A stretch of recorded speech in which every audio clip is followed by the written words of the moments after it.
Welcome to Mission Gathering. My name is Pastor Brandon. I serve as the lead pastor, and I'm so glad you've joined us for worship this morning as we're entering into week 2 of our series, Free. So there once was a pastor who waited in a long line to have his car filled with gas right before the holiday season began. The gas station attendant worked really quickly, but there were many cars ahead of him. Nearly 10 minutes passed, and the pastor waited.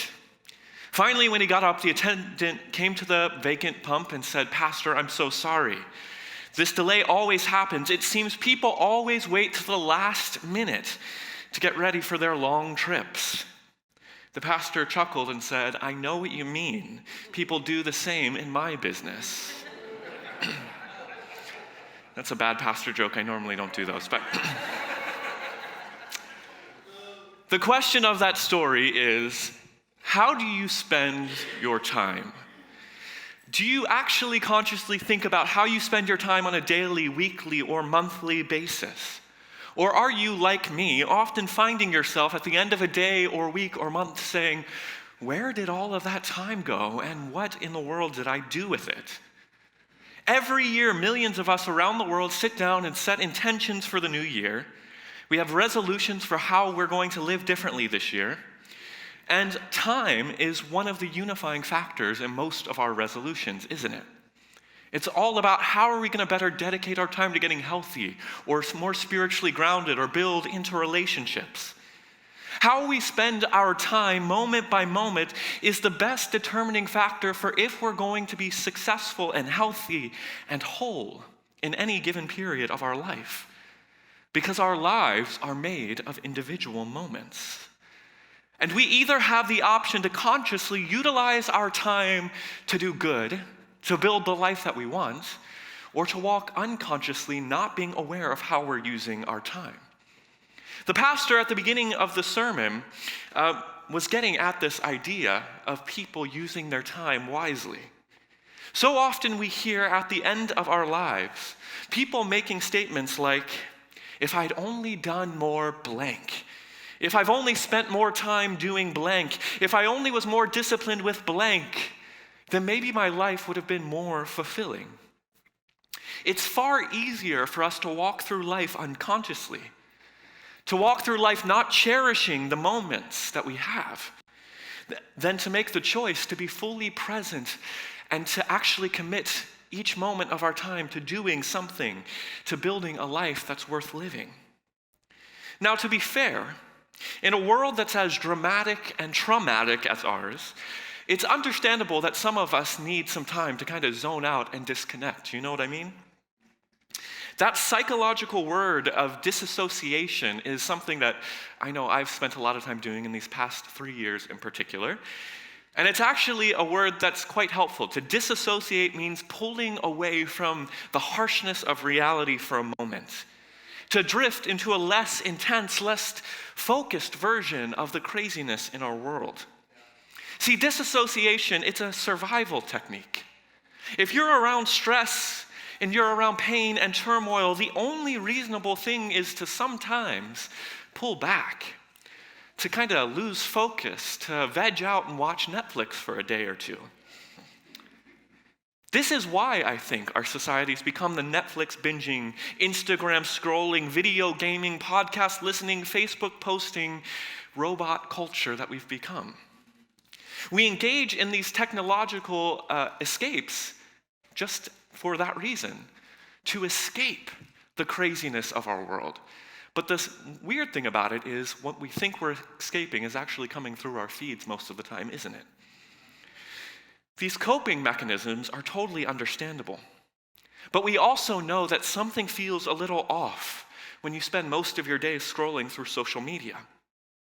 There comes a point when a coping mechanism takes too much of our time and pulls us away from living the meaningful life that we want to live.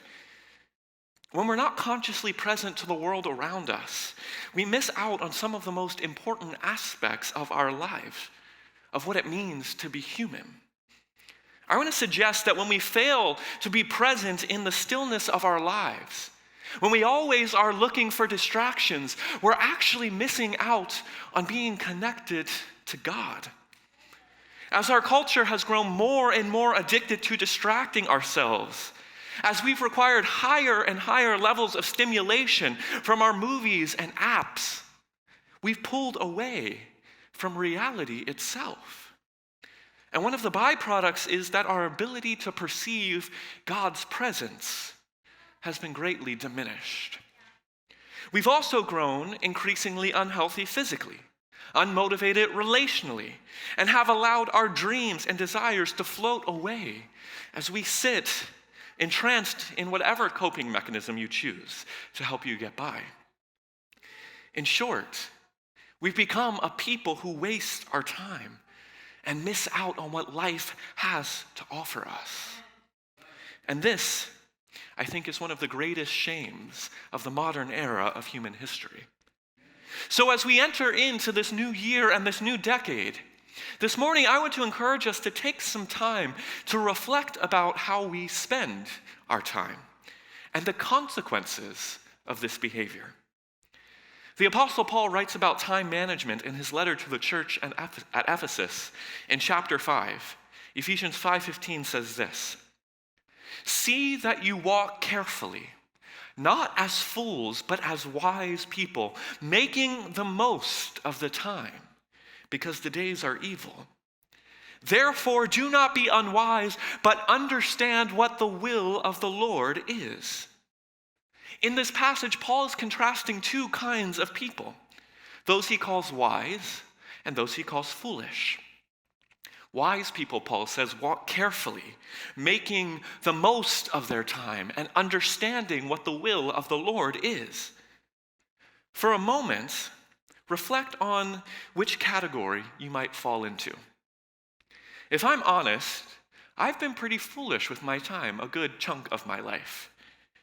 I could and I should spend time pouring into my health, developing my relationship with God and my relationship with others. But more often than not, I've chosen not to do these things. I haven't spent my time well historically. Now, perhaps you're not as bad as me. Perhaps, have you seen this feature on your iPhone? Let's go to this shameful next screen. This was last week's average of me spending time on social media. 7 hours and 30 minutes a day, on average, was what I spent on social media. Now, you all are about to condemn me, but to be fair, I do not have a TV in my bedroom, so I watch Netflix and I listen to music and podcasts. So all my TV, all of that comes through my phone. But 7 hours a day, I'm connected to a screen. That's 52 and a half hours a week, 210 hours a month, 2,520 hours a year. Now, I can justify and make excuses for this, as I just tried to in front of you. But the truth is, this is not how God intends for me to spend my time. We're not meant to be connected to noise and stimulation and information for 2,500 hours each year. This phenomena, however, is unique to this era of history. No humans ever before have been so connected to distraction and to stimulation. And it's causing us, without conscious realization, to do exactly the opposite of what the Apostle Paul is calling us to do in this passage. When we're connected to our devices, to our screens, we're not walking carefully. We're being foolish, not making the most of our time. We're numbing ourselves, sedating ourselves, distracting ourselves from the real stuff of life. And my friends, I believe again that this is the tragedy of our era. This is how we're choosing to spend our time. Distracted, numb, looking at screens, ignoring the world around us, ignoring our own health, ignoring God. But it doesn't have to be this way. We can break this cycle and live differently. We can make this decade better than the last decade. And we can take the Apostle Paul's advice. You see, it's clear from what the Apostle Paul writes that he sees time as a gift from God. He understands that we've been given a limited number of seconds on this earth, and that God has given us freedom to choose how we spend each and every one of those moments. He calls us to acknowledge every single moment and to choose to the best of our ability to maximize our time, aligning it to the wisdom and the will of God. And he says it will result in an abundant life. The psalmist David echoes this sentiment in Psalm 90:12. He says, "So teach us to number our days, that we may apply our hearts to wisdom." You see, time and time again in Scripture, being wise is directly related to how we spend our time. David says, number our days, which literally means be mindful about how each and every day is being spent.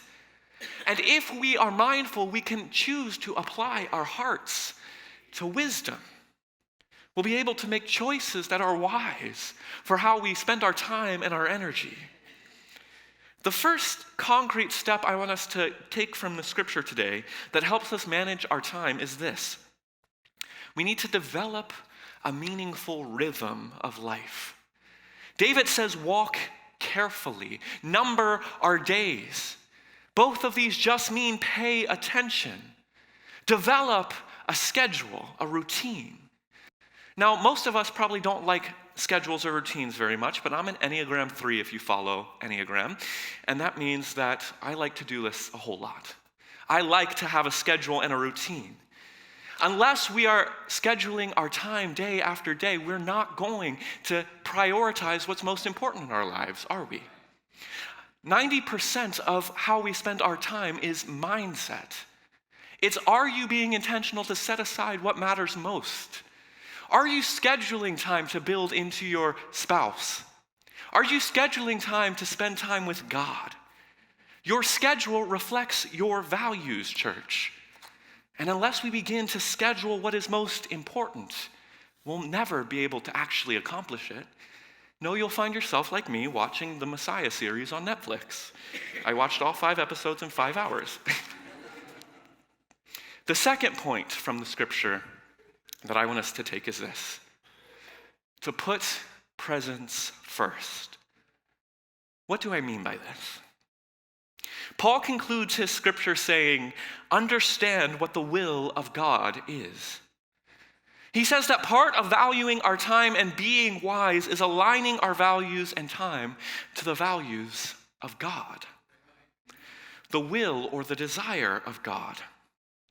And one of the unique contributions of Christianity to the revelation of truth in the world is that the gospel teaches us that the will of God is to be with us, to be in relationship with us. The scriptures teach us that, in fact, it's impossible to be separated from God because in God we live and move and have our being. There is nowhere you will go where God is not. There is no moment of your day where God is not present and accessible to you. But the problem is when we're distracted, when we're always overstimulated, it becomes hard to find God in our life, doesn't it? Because the scripture says God is a still, small voice. God's Spirit, Jesus says in John 3, is a breeze. It's like the wind. It's subtle. I think one of the reasons that we are experiencing as a culture this uptick in atheism is because we're so distracted, because we're so overstimulated, because we watch the Morgan Freeman-esque versions of God showing up in the sky, thundering with a booming voice, and we think that's what God is going to be. But for thousands of years, humans have understood that God is a still, small voice, that God is most accessible in silence, in the stillness. How many of us are making time to be silent and still? How many of us can actually walk down the street to go to lunch after work or during work without putting headphones in our ears and listening to music? Very few of us. How many of us are willing to set aside our phone and our computer and our TV screen and sit for an hour in the presence of God? See, if you want to experience the presence of God, it comes in the silence. As my mentor, Father Richard Rohr, says, the silence speaks. The voice of God is that inner voice that only comes when we quiet our life, when we acknowledge the present moment, when we allow ourselves just to be. And the thing is, presence, silence, those periods of prayer and sitting in the presence of God are not just going to happen on your schedule, are they? Unless you make time, unless you put time daily in your actual calendar, you're not going to make time for God in our busy culture. I've been reading this book called Indistractable. And one of the things the psychologist notes is that if you time box, which simply means that you schedule every moment of your day, you're more likely to do all the things that you resolved to do. Again, we're often a schedule-averse culture. We like to be distracted. We hate to feel like we've got stuff to do at all hours of the day. But unless we are mindful and walking mindfully, as Paul calls us to, you're not going to put in your life, you're not going to accomplish the things in your life that you say are your values. Because where your time is, that really reflects what your values are. How many of us say we value our health, but we don't schedule time on our calendar to go to that yoga class we've desired to go to? How many of us say that we desire our friends, but we don't schedule time to actually build into relationships deeply? We just expect them to happen serendipitously. Friendship isn't a value unless you're willing to schedule it. Family isn't a value unless you're willing to schedule it. God isn't a value unless we're willing to set aside time to be with God, to be with God's people, to set aside time to grow in our relationship and to hear that still small voice of God. This is what Paul's getting at. These two simple steps that aren't actually all that simple, they're quite hard for us to do because they require us to upset the way we've been conditioned. If you've been conditioned like me, I'm conditioned to be distracted. I'm conditioned to want to go home after work and scroll on Instagram for 3 hours and wonder where the time went. But that's not how God is calling us to use our life. If we prioritize, if we schedule, if we're mindful and choose to walk wisely with every second God gives us each and every day, you can accomplish whatever it is in your heart that you've desired to accomplish. You can become the kind of person you know you desire to be. Discipline isn't for a select few people. It's something that's accessible to all of us. It's this mindset that actually matters. Another thing in this book, Indistractable, is that psychologists are saying there's this idea of ego depletion that we buy into, which means how many of us at the end of our days go home and say, I'm just spent, and so I get to sit down and watch Netflix and eat a pint of ice cream, and that's what I deserve because I have no more energy. Psychologists are saying that idea that I'm just spent is actually all in your head. We've become conditioned to believe that your time and your energy, it can deplete. Of course, there's a thing called tiredness. We all know that. But the truth is that if you want to do something, if you prioritize something in your life, have the mindset that you have the energy to do it and you can actually do it. You'll be able to overcome the barrier of ego depletion. You'll be able to begin, when you time box your schedule and prioritize things, to do that which you actually desire to do, to make the life that you desire to have, the life that God desires you to have. But it's all about choosing the hard path of discipline, of breaking out of our zombie culture and choosing to be awake and aware. Choosing to disassociate at certain points in our day. You should schedule time to be on Netflix and to look at your social media or whatever else you do to disassociate. I'm just calling out all the things I do all the time, so you all know my weaknesses now. But you should schedule downtime. But our days are important and our lives are limited, friends. You have a limited time here on this earth. And life can be whatever you desire it to be, but I'm telling you, God desires it to be a life of abundance. That doesn't mean wealth, health, and prosperity. That means that you're living with a sense that the days are filled with purpose, that you have something to do here in the world. You and I, this year, I hope we can begin to be intentional about building schedules that reflect our values. And I hope that in those schedules, we can be intentional about setting aside time for presence. One of the greatest gifts in my own, when I go to counseling that I've been taught, is that in moments where I find myself just being distracted, to come back to the present moment, to take just 10 seconds and perceive the space that we're in together, to ground myself in the present real moment, to remind myself that I'm here. I'm alive in this world, in this time, and that is a gift. I want to encourage you to do the same. Make the most of the time that God has given you. Be present to what is in your life, the good and the bad, because it all makes a beautiful story. God has given you this time, and you can make this life whatever you want it to be.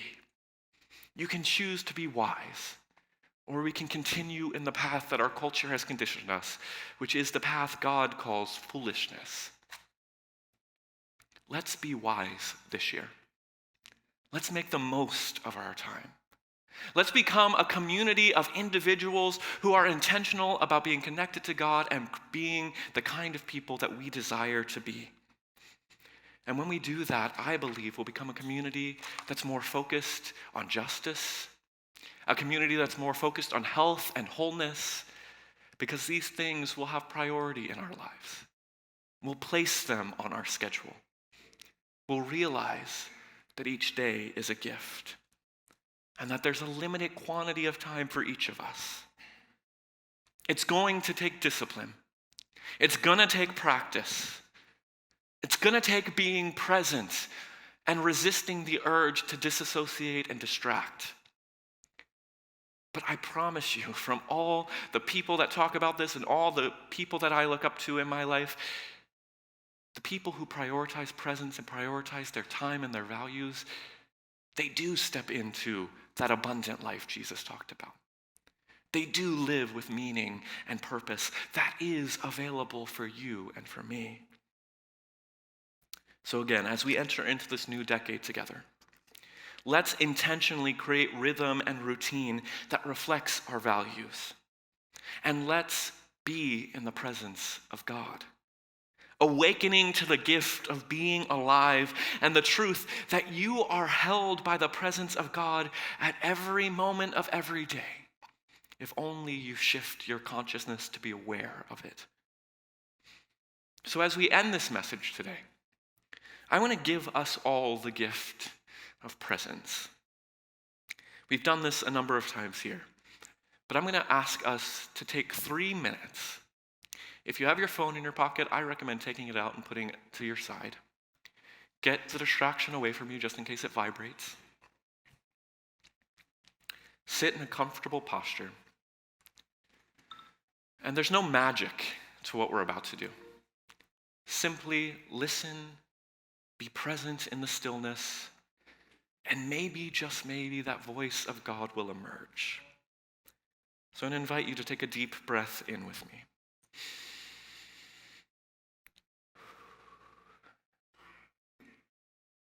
Breathe in once more.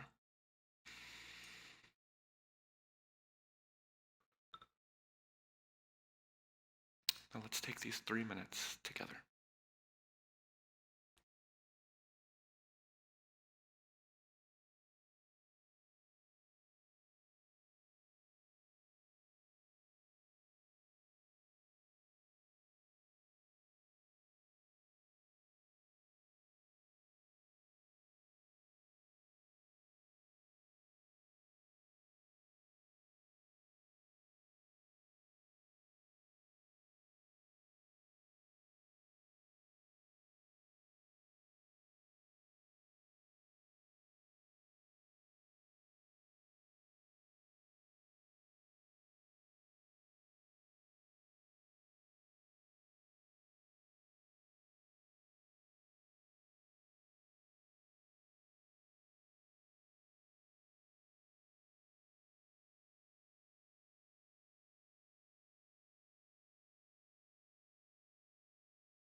invite you to bring your presence back into the room.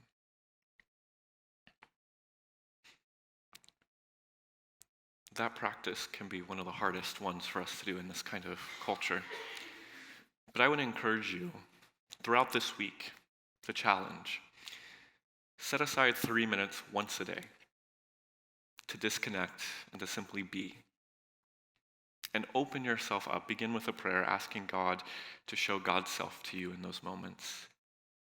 And I believe our relationships with God, 3 minutes a day, will grow deeper and more rich. So I hope you'll do that with me this week.